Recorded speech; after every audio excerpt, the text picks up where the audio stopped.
And once again, we swing on over into the Spider-Verse, Joel, for Secret Wars Spider-Verse issue number 1. We're back again with Spider-Verse. It feels like we were just done with Spider-Verse and we're back. I know, right? And you know what? Let's just jump straight into the comic where Spider-Gwen is beating the hell up out of dudes. She's beating the hell out of a bunch of grave robbers, namely the Jackal. And is it just me or does the Jackal look like Yoda in this issue? He does, and you know what? He deserves a beating.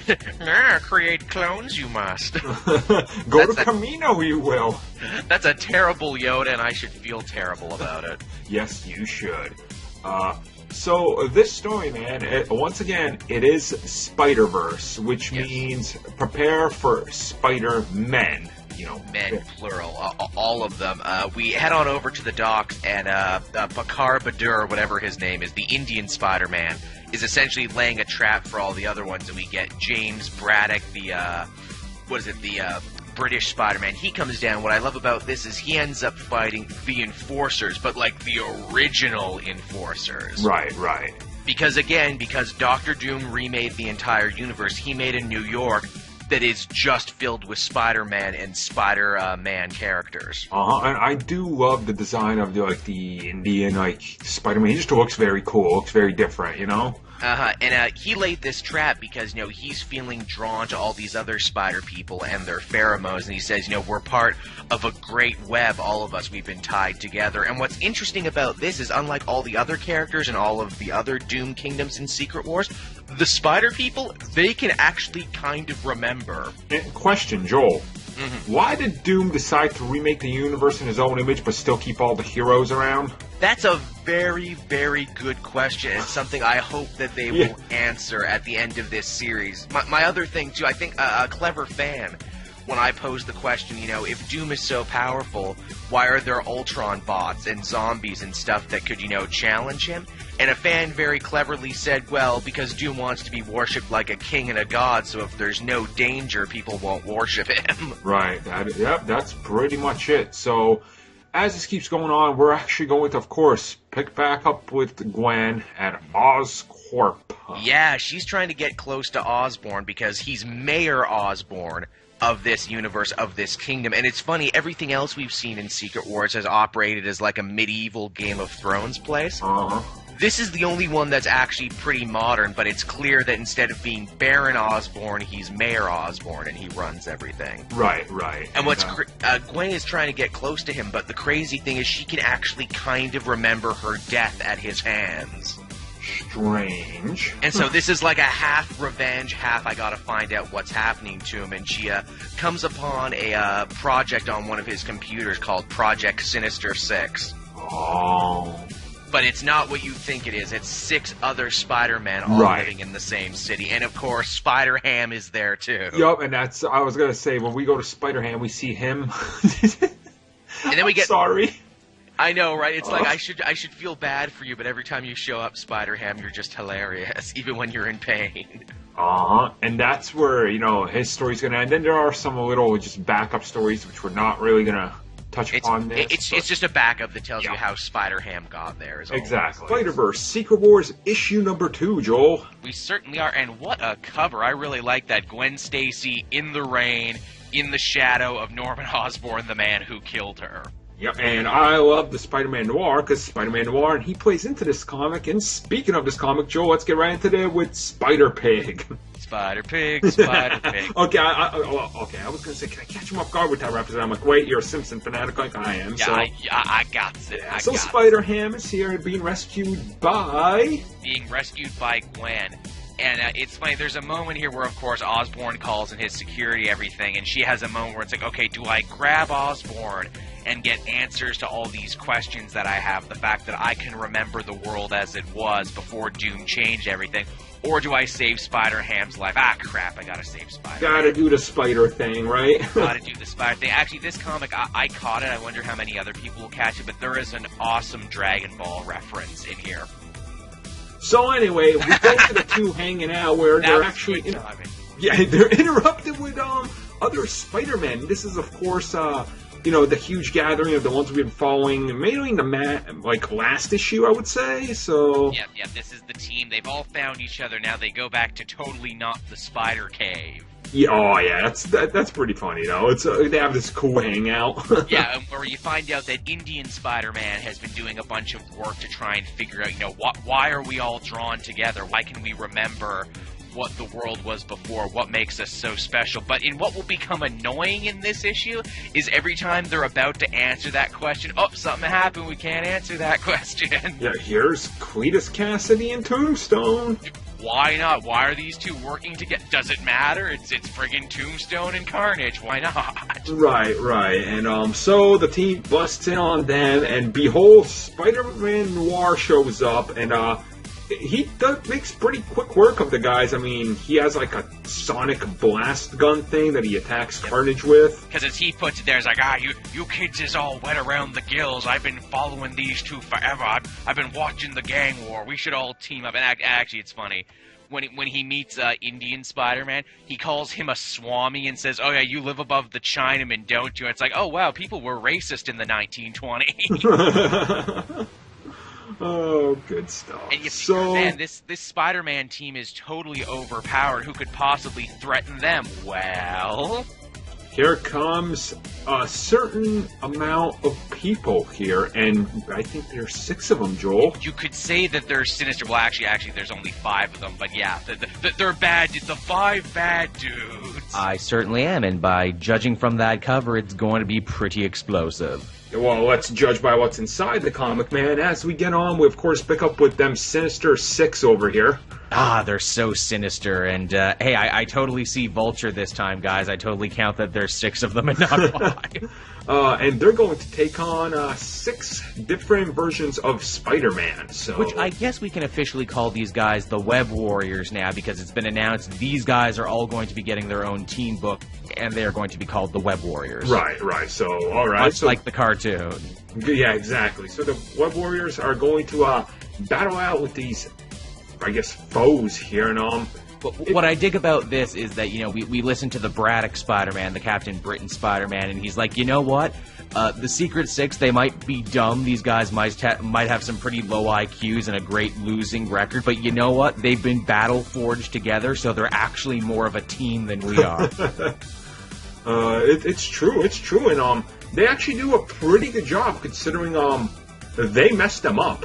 Oh, they messed them up really good. It's fun to see the Sinister Six actually get the upper hand in a battle for a change. You must have been just like grinning, like as much as you've ever grinned for this one. Oh, I certainly am. You know what's even funny about this? Scorpion gets to say stuff. Remember the last time Scorpion got to say stuff in a book? I was going to say the animated series. That's pretty much like Scorpion feels like such an also-ran where it's just like, oh, and Scorpion, I guess. Yeah, exactly. But the interesting fact about this is that when the heroes get beaten, they get taken back to Oscorp, and we find out Norman Osborn is at both times more evil than we thought, but also less evil than we thought, because he's like, no, I don't want to hurt you spider people. I actually really like you guys, and from a scientific standpoint, I want to understand, the web of the Spider-Verse and how you're all tied together and how you actually remember stuff from before Doom changed the world. Right. So I'm just gonna dissect you. Well, he doesn't jump to that one right yet. He's like, well, look, Indian Spider-Man, you're pretty smart and everything, and all you other guys have talent. So tell you what, you can stay here at Oscorp. I will feed you. I will, let you hang out and everything. He's got to make them plumb. He's going to make them That was literally my thing as I'm reading this. I'm like, are they making him plug? What, is he going to be like Hansel and Greteling them? Yes, eat my pretty spider so you can go in my goblin stew. And the only person who's not drinking the Norman Kool-Aid, not drinking the Green Goblin Kool-Aid, and that would be an awesome flavor, Green Goblin Kool-Aid, is Gwen. And she's like, you know what, screw this, I am so out of here. Only when she leaves, she's like, oh yeah, I got nowhere to go, do I? Shit. Yeah, so she figures out the best place to go is, a gravestone where she sees Peter Parker. Peter Parker shows up, which is interesting because 3 issues in, I'm like, I guess we're not going to see Peter Parker in this. Oh no, we see him, bro. We see him. He's there, and that's where the comic leaves us hanging.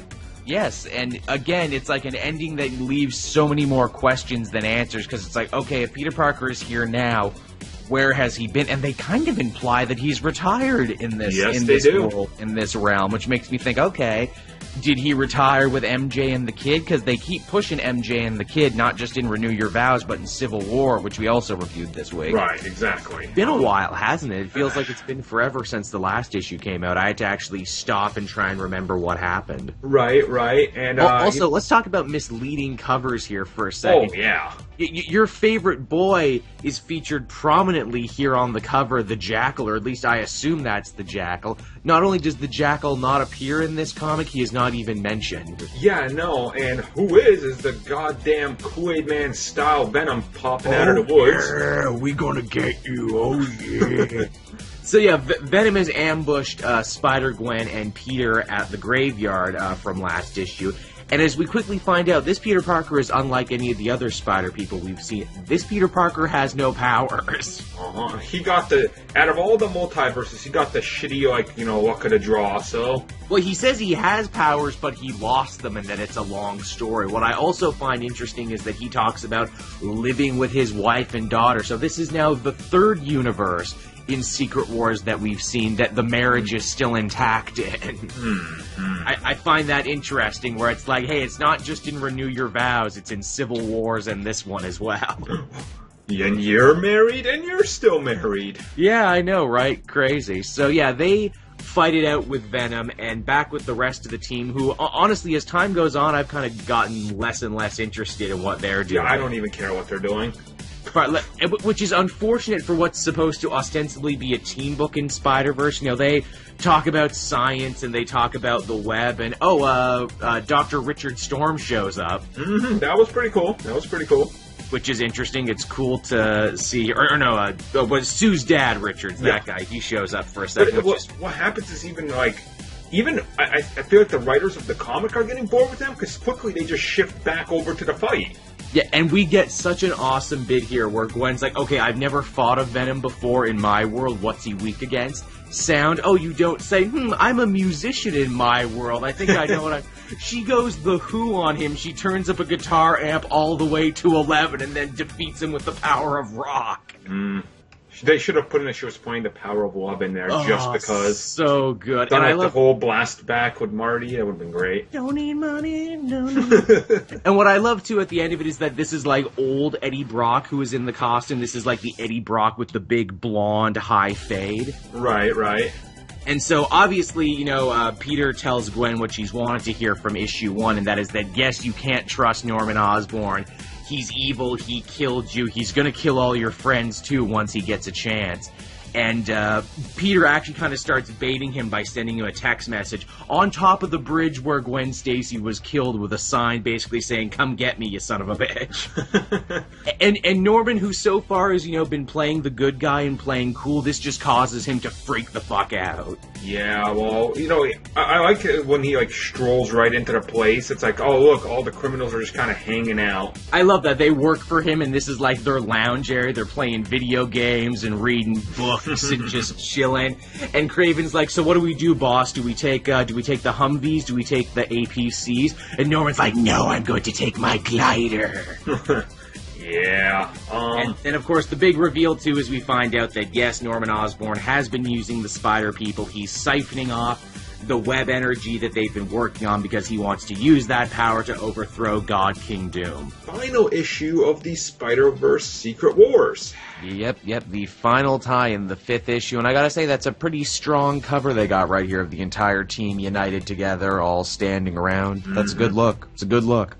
You know what else is a good look? As we cut right into the comic, man, we're the battle is about to get going, and it's going to be some serious shit going down. It is. Peter is standing on the bridge where Gwen Stacy died, being met by Norman Osborn wearing a costume that is very reminiscent of, the third Spider-Man movie. And I like, too, everyone is on gliders. His henchmen, the Sinister Six, where it's like, man, Osborn can pull it off being on a glider. The rest of you just look silly when you're on a glider. Right. He's just giving them out for free. It's like a Segway park now. Yeah, everyone can just have one, and you get a glider, and you get a glider. The big piece of info that gets dropped here, of course, is everyone wondering, didn't Osborn say he killed Spider-Man?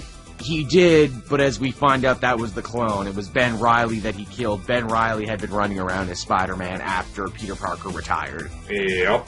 And Believe it or not, Joel, this issue is very low on story as it's more action. Like, the story that they put in there is just enough to get you by, which I actually found kind of disappointing. Yeah, me too. Last issue was definitely the stuff happening issue. This is definitely the people getting hit issue because, well, Peter dukes it out with Norman. The rest of the team is back at Oscorp fighting the Thor, who came through the portal and who obviously thinks that they're attempting to help Osborn overthrow God King Doom with their weird Spider-Verse web totem god machine thing. I don't know, they still haven't been very clear on what the hell this machine actually is and what it's supposed to do.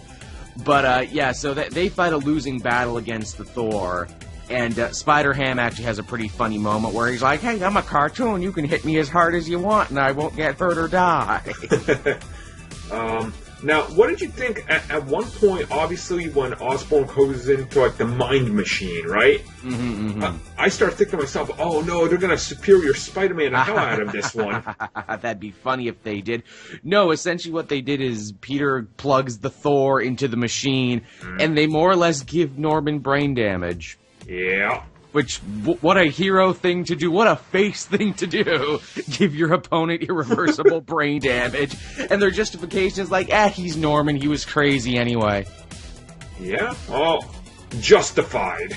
Justifiable brain damage. And, obviously the Sinister Six come in after that and go, well, hey, just because you defeated Norman doesn't mean you defeated us. And we mopped the floor with you guys last time. So what possibly makes you think you can beat us this time? Oh, Spider-Noir putting a gun to our head. Oh, okay, that's fair. Yep. And people are going to think that we're just kind of skipping over stuff. No, this is the issue. This was a very uneventful finale, and I guess the big takeaway from it is with Norman defeated, this area no longer has a Baron. But the Spider Team, or I guess you can call them the Web Warriors now, because that's what their new book is going to be called. Right. They basically come together and say, well, we will help run this area now. We will be, the cool, awesome leaders that this place needs and deserves. And that's basically the end of it. That pretty much is. So, I'm a little conflicted. This series has been an up and down. Yes, it has been. As a whole. I mean, I enjoyed it. I like what they're doing. I like that the team forms, but it seems like it needed something more, but I can't put my finger on what that extra was. It did. It's funny because this is Spider-Verse coming not long after the actual Spider-Verse, where a lot of people complained too much was happening and too much was going on. Right. And now we have this tie-in series where we have the absolute opposite problem, where it's like, not nearly enough happened here. Right. Overall, I did enjoy it. I think it was well written. The art is my biggest gripe with this series. Yeah, they definitely go for a weird, cartoony, stylized thing for it. I mean, I just thought it was okay. I thought it was an alright conclusion to an alright time. It wasn't one of my favorites. I think Renew Your Vows was better. Heck, I think Spider Island is better. Yeah, overall, I'm going to give this issue like a 7.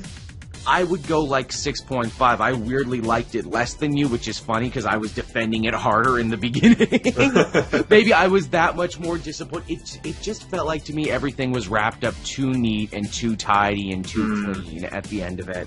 And I guess as a series as a whole, I'm going to give it also like a 6.5. I'll go with that. Yeah, I'm there too, and I wonder, and I guess they haven't quite explained it, when the new Web Warriors book comes back, because obviously this is more or less going to continue this team of Spider-Gwen, Spider-UK, and Spider-Man Noir.